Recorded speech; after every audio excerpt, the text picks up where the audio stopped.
दिनभरि काम गरेर राति यति मिठो चटपटे मैले खाम्ला भनेर सोचेको पनि थिइनँ।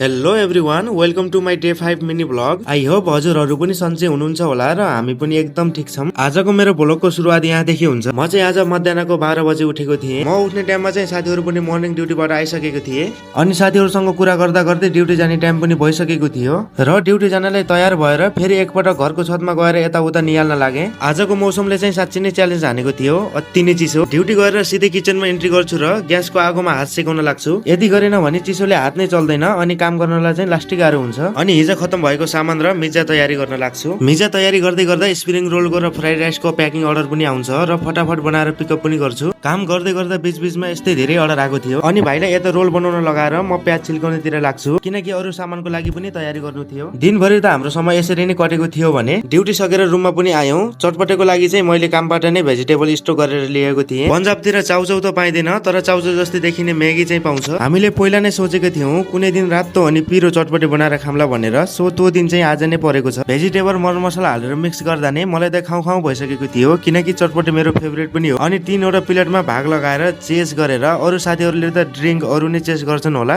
तर हामी चाहिँ त्यो पार्टीमा परिदैन। यति गरिसकेपछि हामी पनि सुरु गर्छौँ चटपटे खान। चटपटे खाँदा चाहिँ यस्तो बब्बाल मिठो भएको थियो कि कुरै छोडिदिनु। तर जे जस्तो भए पनि पसलमा 150 रुपियाँ हालेर किनेर खानु भन्दा आफूले रुममा या आफ्नो घरमा बनाएर खानुको चाहिँ मजा नै छुट्टै हुन्छ। अनि हजुरहरूले चटपटे पसलमा गएर खानुहुन्छ कि घरमै बनाउनुहुन्छ कमेन्ट गर्न चाहिँ नभुल्नु होला। र यति भन्दै बिदा माग्न चाहन्छु। फेरि भेटौँला अर्को भिडियोमा। By by.